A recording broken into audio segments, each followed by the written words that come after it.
मेरी भी घर में एक ननद नहीं थी। मैं दिल की बात किससे कहती, अब तो खुशी की बात है। खुशी की बात है ना। ऐसा करो, चलो इसे पकड़ो। लाइए मैं इसे पोस लूंगी।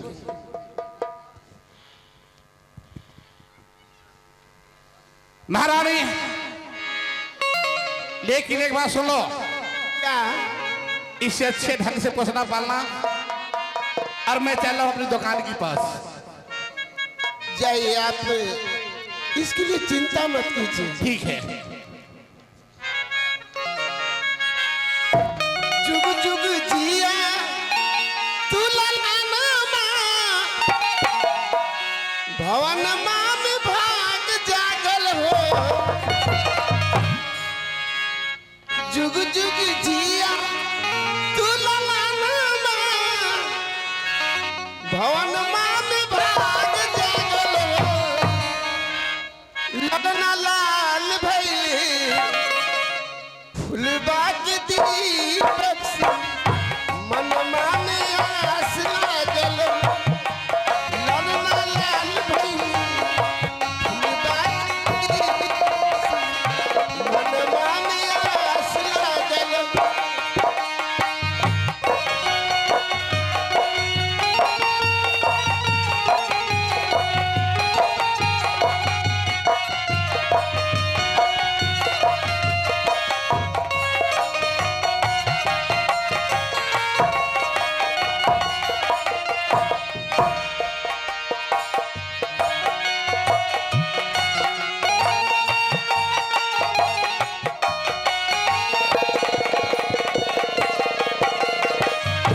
अखिया दहाबे इनकर बाबूजी की महामाई के। अखिया दहाबे इनकर बाबूजी की महामाई के। ललना मांगिया हो चंद्रमा सूरज बंसी, सगरोई जोर लागे।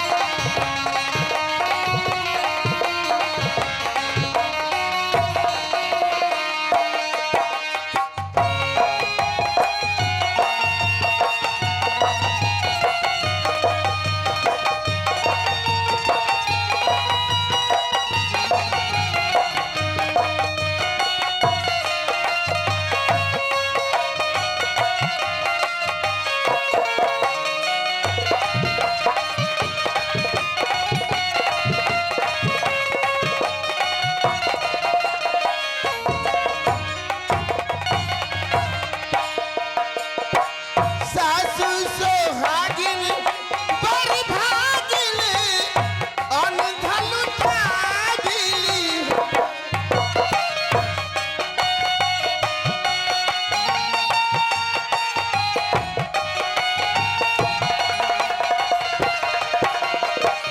सासु सोहागिन बड़ी भागिन अनधन भागिली।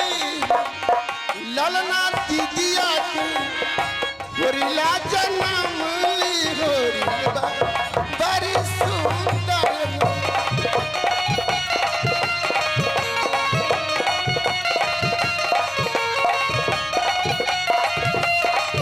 हेलो,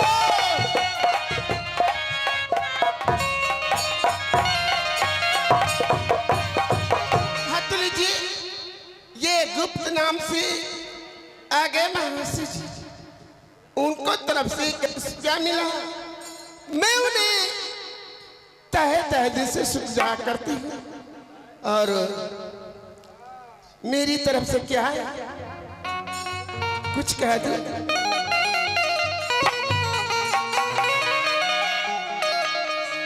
ध्यान छोड़ पंडित, ईमान छोड़ भूलना, कि हम ना पहिरब, कि हम ना पहिरब राजा हो नकबुल्ला, हम ना पहिरब राजा हो नकबुल्ला।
हम ना पैतब राज हो न मिला हम ना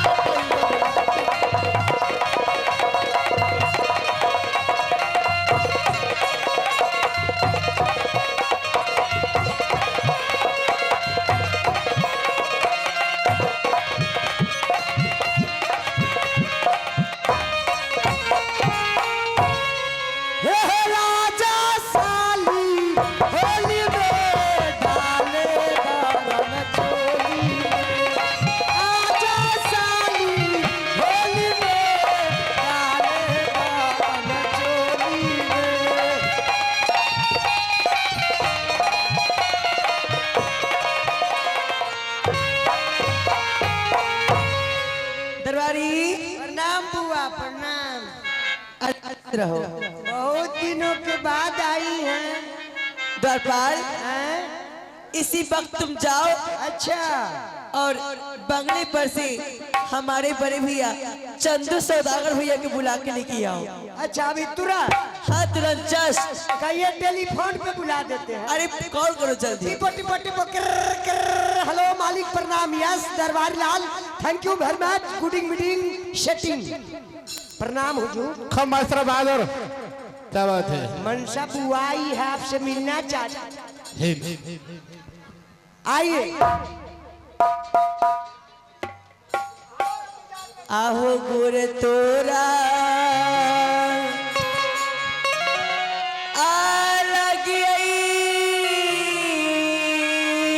भैया जी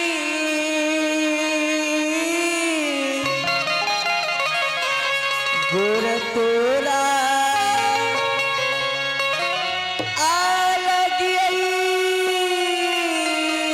भैया जी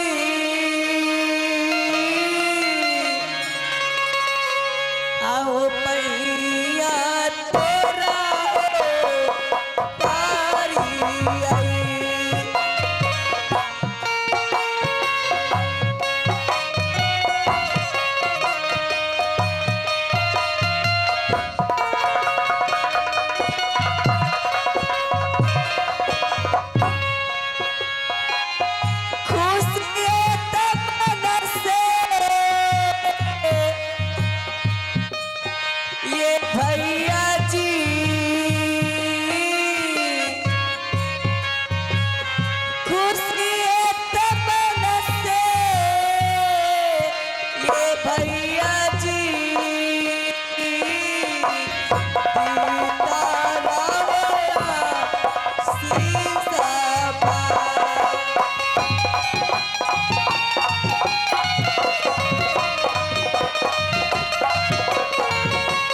जी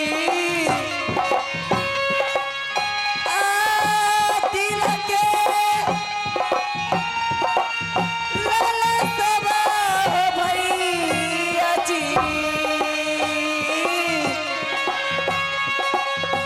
दीदारा पुराइए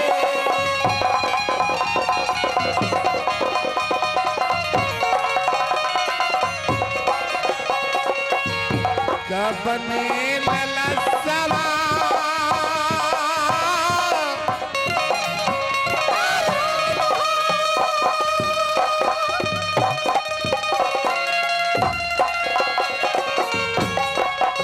हाँ भैया ललसवा के पाहिनी तोहरा के लागल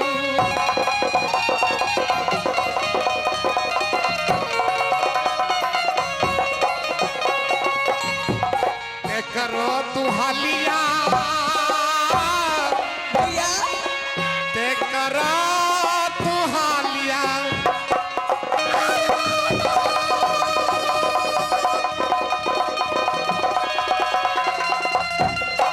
भैया ते करो तू हालिया के बाहिनी हमारा के बताइता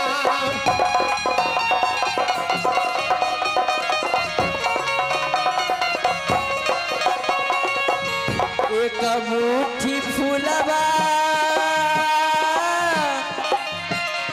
एक मुट्ठी फूलबा अच्छा एक मुट्ठी फूलबा ए भैया जी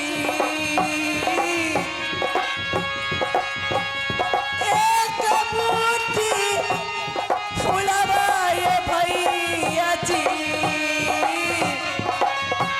बहिनी के तू देता हूँ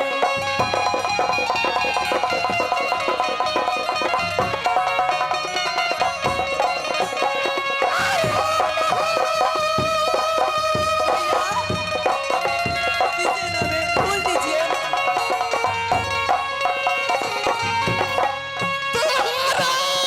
भैया बलिया के सुनी के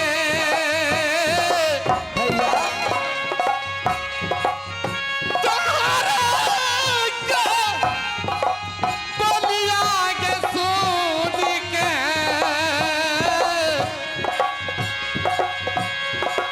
टोलै मोर का ले जावा क्या कर रहे हैं?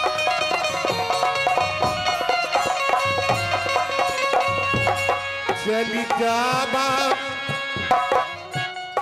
जैत के बाहिनी भैया आप क्या बोल रहे हैं आगे चली जावा जैत के मानसा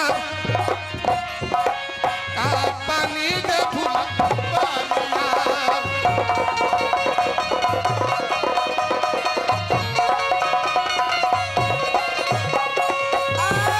नहीं जावा बोलली है भैया जी क्या भाई नहीं जावा बोलली है भैया जी बोलिया हो तू बोलिया अब नहीं बोले अब बोल दीजिए नानी जबलिता हूँ अब क्या बोल रहे हैं हमें फूल चाहिए नानी जाबा लीता हूँ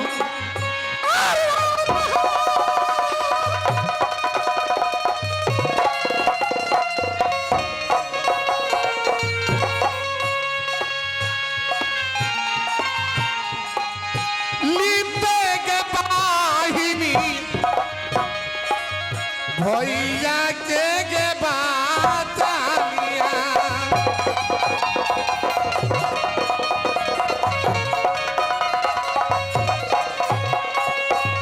ये तने यरदिया ये तने यरदिया नहीं मानूंगी।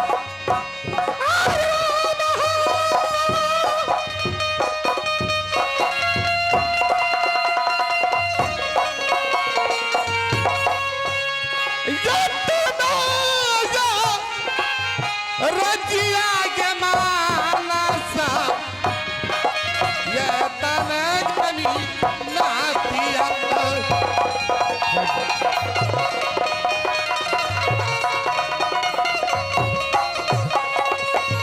जिला पे साली के पार लई आग जिला पे साली के पार लई थाना यार दहावा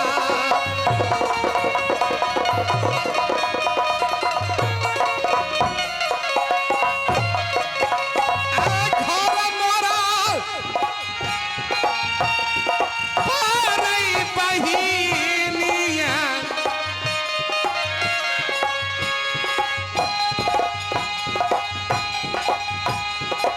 घर मोरा पारई बहिनिया हसनपुर में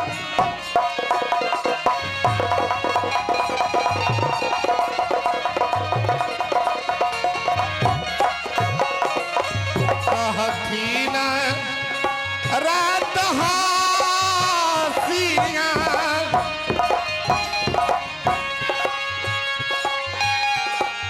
आह गहथीना रात हासिया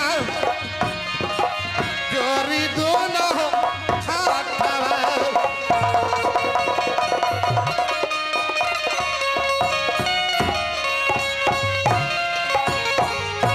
भैया भैया हाँ भाई मैं आपके पास एक खास चीज के लिए मैं आई हूँ। भाई मैं सारी बात तुम्हें समझ चुका हूं चले जाओ नहीं भैया, आज मुझे दिल में शौक है, तमन्ना है कि अपने बड़े भैया चंदू सौदागर के हाथ से मैं फूल लेके फूल तोड़वा के मैं शिव बाबा को पूजा करने के लिए मैं जाऊं, और मुझे विश्वास है कि मुझे भैया मना नहीं करेंगे। नहीं भाई, अगर मैं अपनी हाथ से तुम्हें फूल देता हूं ते संसार को सारे प्राणियों ये अपनी बहन को फूल देने के लिए तैयारी हो जाएंगे। इसलिए बहन ये चंदू साहब कह रहा है कि अपने हाथ से तो फूल नहीं दे सकता हूं। नहीं दीजिएगा नहीं भैया, मुझे फूल चाहिए भैया। इस सीन के बाद रिकॉर्डिंग कराइए, कोई दिक्कत नहीं है। इस सीन के बाद सीन के बाद कराइए ना, कोई दिक्कत नहीं है। 2 मिनट रुक जाइए, 2 मिनट की बात करवा लीजिएगा। एक काम करो बहन, भैया हाँ आप हमें फूल दीजिए, मुझे फूल की बहुत आवश्यकता है भैया। मानसा चापली फुलवारी में फूल तोड़कर भोले बाबा के चढ़ा दो। नहीं भैया, मैं नहीं जाऊंगी, मैं जाती हो कि नहीं? मुझे अपने हाथ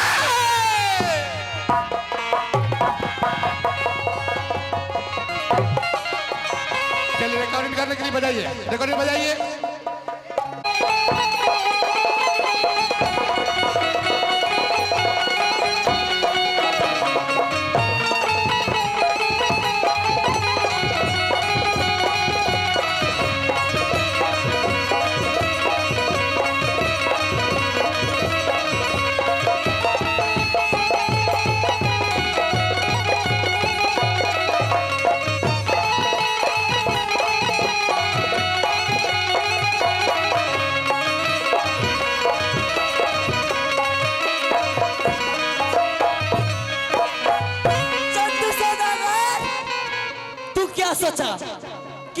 फूल नहीं दूंगा तो क्या मैं खाली हाथ लौट जाऊंगी?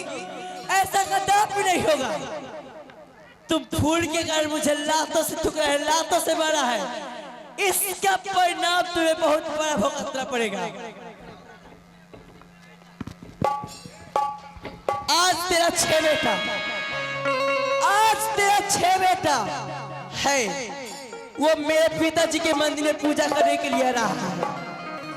तेरा 6 बेटा मेरे पिताजी के मंदिर में पूजा करने के लिए आ रहा है।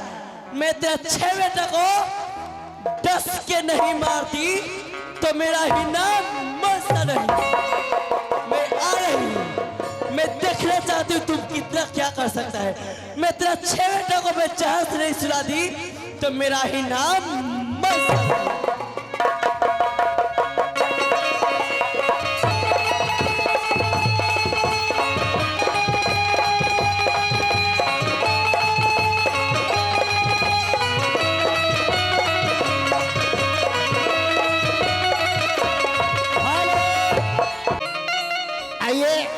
हम ले चलते हैं इस नगमा से अगला आइटम, अगला प्रोग्राम नाटक की ओर। बीच बीच में इसी प्रकार से फिर आपके बीच वैरायटी प्रोग्राम चित्रहार पेश करता रहूंगा। चलिए अगला आइटम, अगला प्रोग्राम नाटक की ओर। तो लीजिए अब आप सबों के बीच इस नाटक का अगला भाग, अगला दृश्य आपके बीच, क्योंकि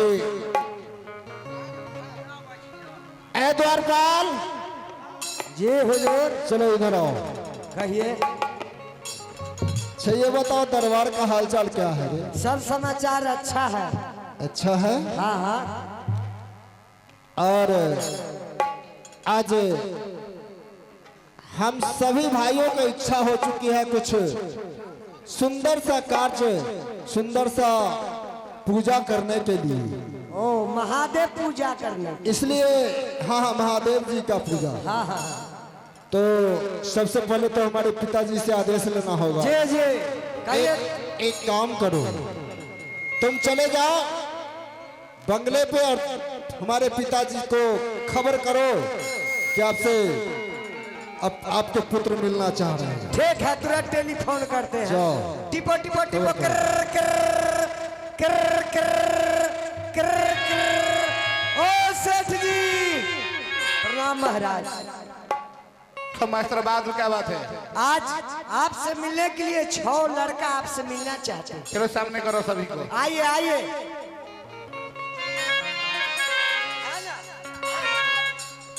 हेलो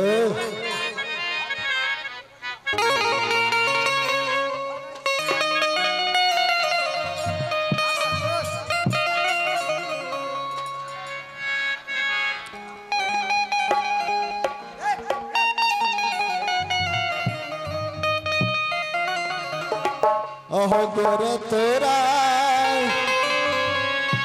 अलग ये पिताजी,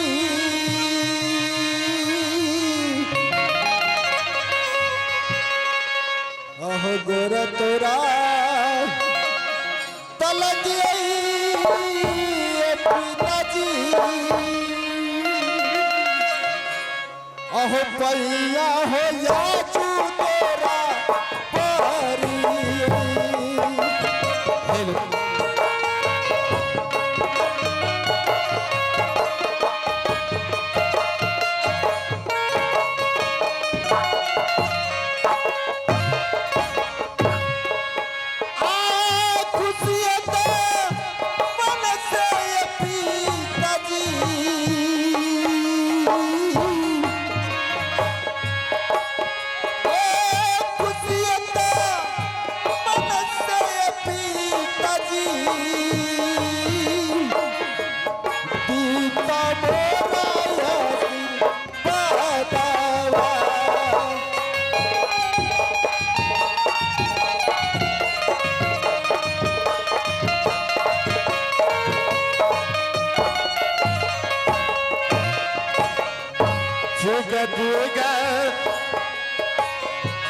हरे बाबुरे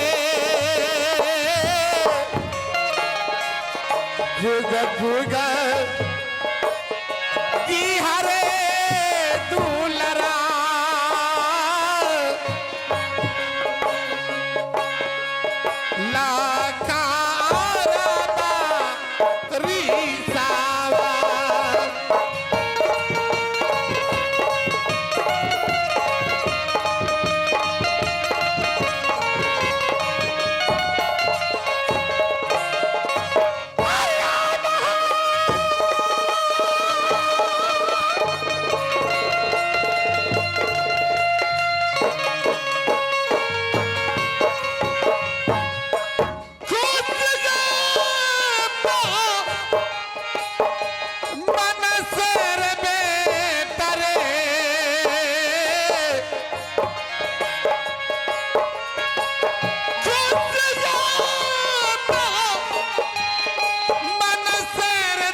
मानी जाबा ले लिए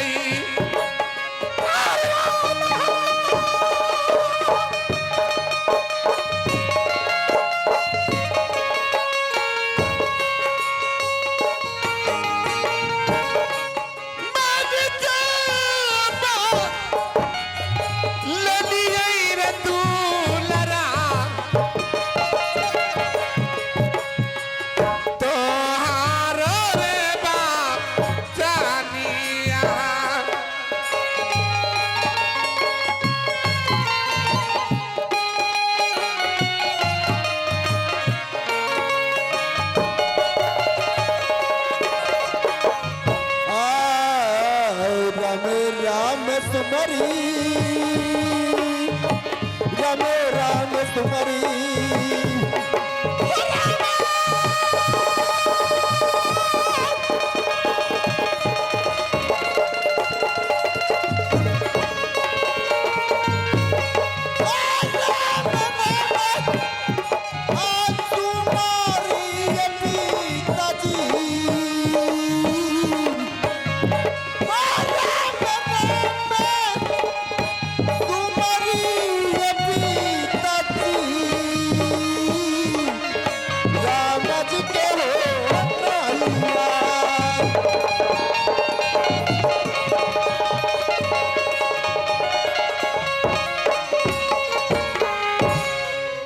पिताजी, आज हमारी इच्छा है कि हम सभी भाई मिलकर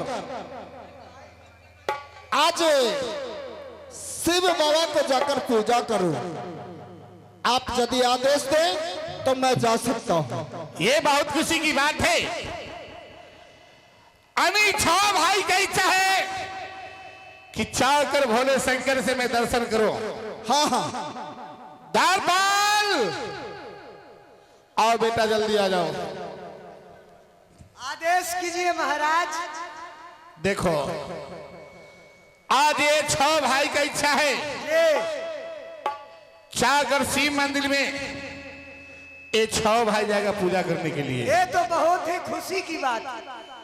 ऐसा करो बहादुर, अच्छे ढंग से ले जाओ और पूजा कराकर साथ साथ यहाँ कर लेकर आना। ठीक है महाराज, चले जाओ। ठीक है, तो आप जाइए पिताजी, हम लोग जा रहे हैं। ए चलो, हम लोग पूजा करने के लिए चलेंगे। आइए। अकाले के शिव के मनाए बहु शिवा मानत नाहे।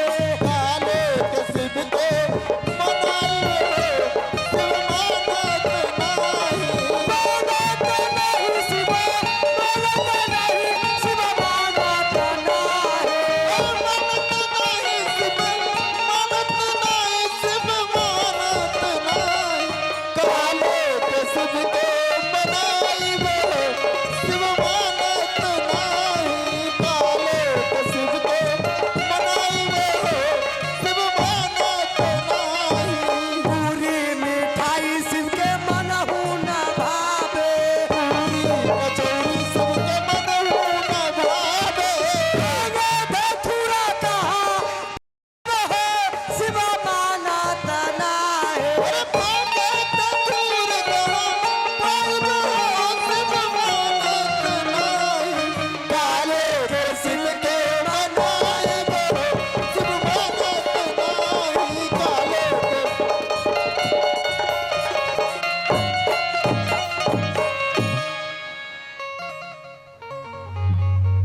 हेलो, कर्पूर गौरम करुणावतारम, कर्पूर गौरम करुणावतारम, संसार सारम भुजगेंद्रहारम, सदा वसन्तो हृदय रविंदो, भवं भवानी शयितं नमामि।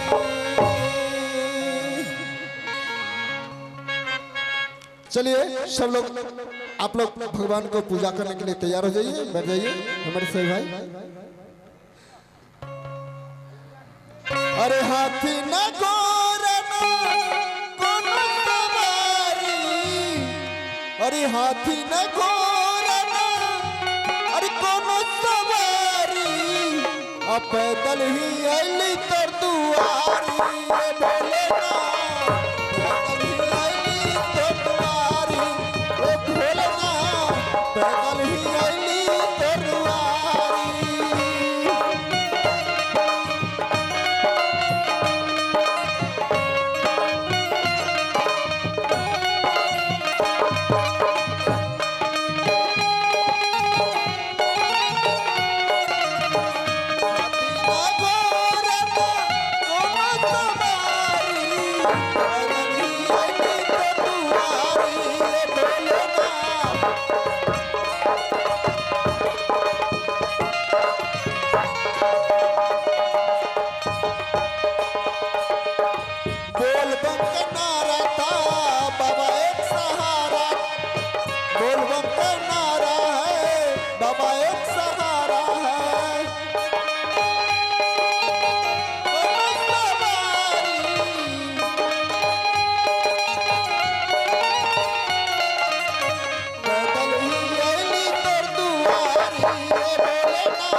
मुझे एक मुट्ठी फूल कर तूने मुझे लातों से ठुकराया है, लातों से मारा है।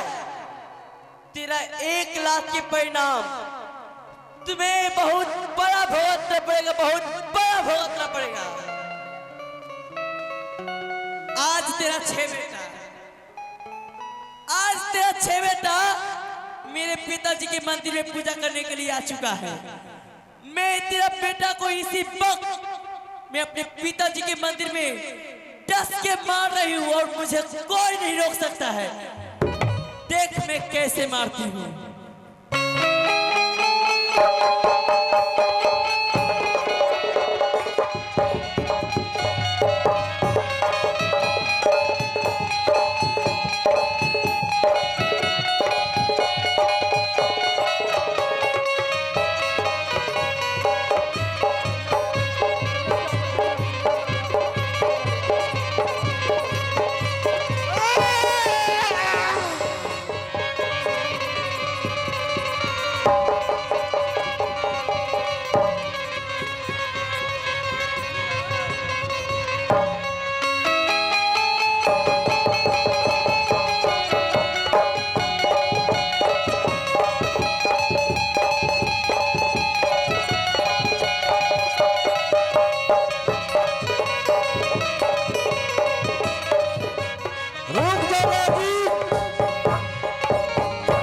चंदू सेठ की 6 पुत्र का तुम्हें डस के भागी जा रही हो।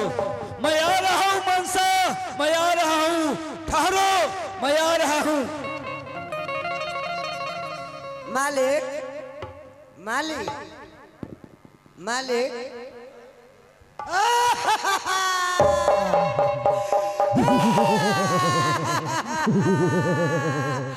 आगे माया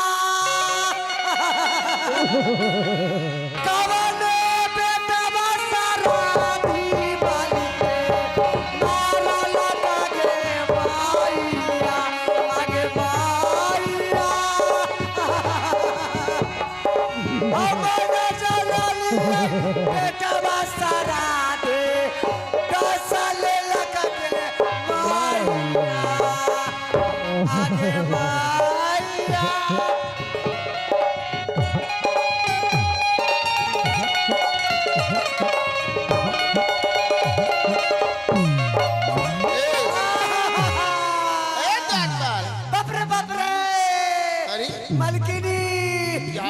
बाप रे जुलूम हो गया। क्या हो गया है, इसलिए रोते हो? 6 लड़का अपने के शिव मंदिर में पूजा करे गेल रहे। वो तो गया था। काली नागिन डसल लगा।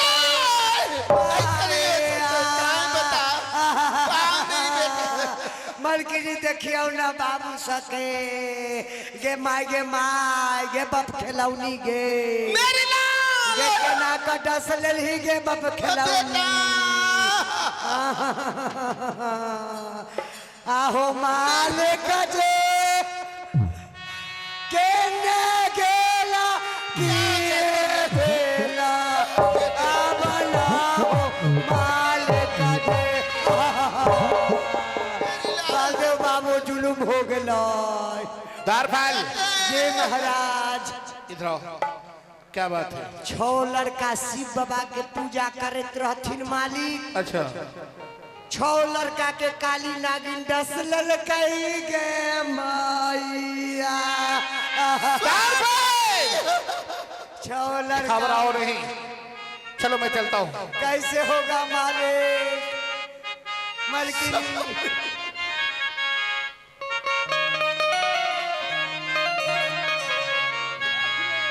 आओ भारी ताज लुमिया घर बा निभेलई न हो स्वामी।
अच्छा काली नागिन ने उठे जैसे लिया। महारानी तुम घबराओ नहीं, क्या कि मैं भोले शंकर में मैं पुजारी हूँ। मुझे बेटा कुछ नहीं होगा। क्या कुछ नहीं होगा। क्या मेरी बेटा के कुछ नहीं होगा? नहीं, क्योंकि मैं भोले शंकर के मैं पुजारी हूँ। और इसी बात जाकर मैं भोले शंकर से मैं पूछूंगा कि हमसे क्या कसूर हुआ। तो जल्द जाइए स्वामी जी। शाह महल के पास आराम करो। बोले बाबा के यहाँ। ठीक है महारानी, आराम करो, जाओ। दारपाल यस सर। ऐसा करो, ये 6 भाई को ठिकाना लगा दो। ठीक है मालिक, जल्द करो। जैसी हुकुम। जन्ने तन्ने वाह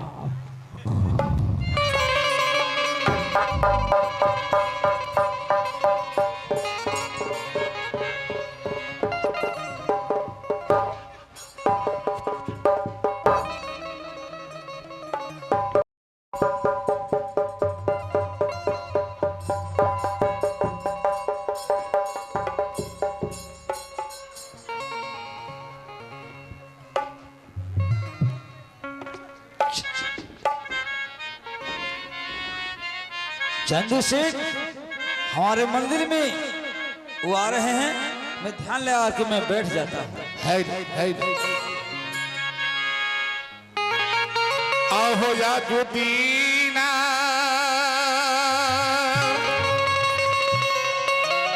अली हो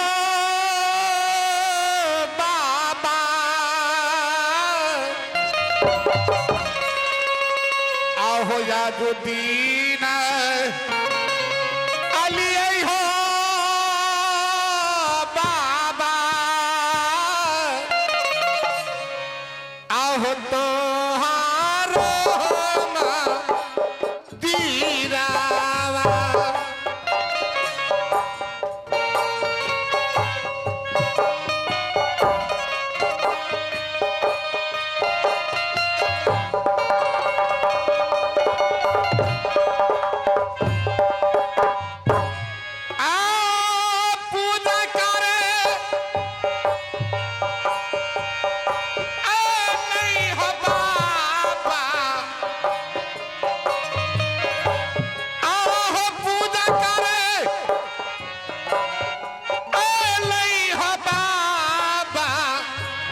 हमारो केला रिकावा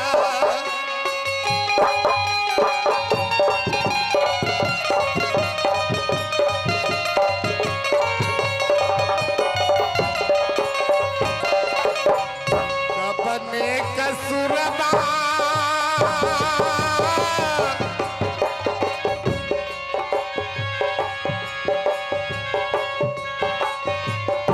कबने कसुरबा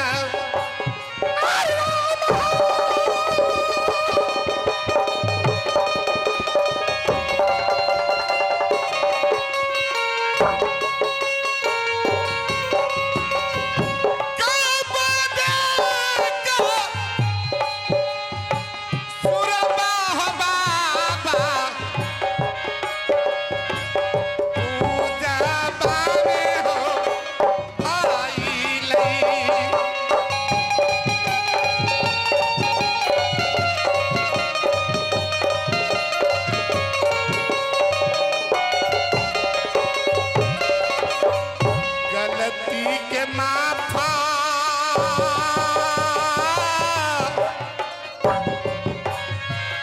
गलती के माफा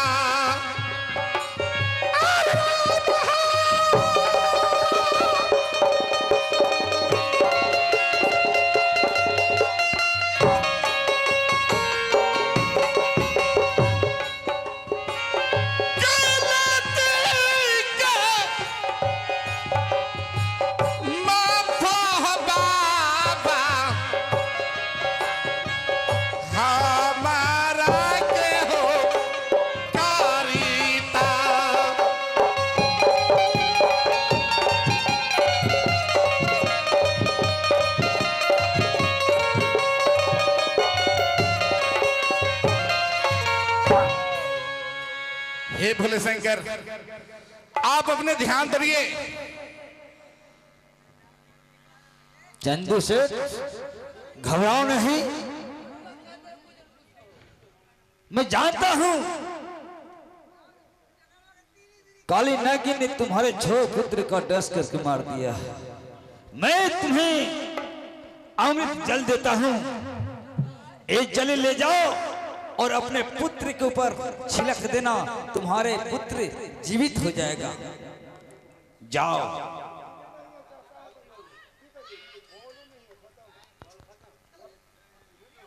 हमारा आशीर्वाद हमेशा हमेशा आपके साथ रहेगा। खुश रहो।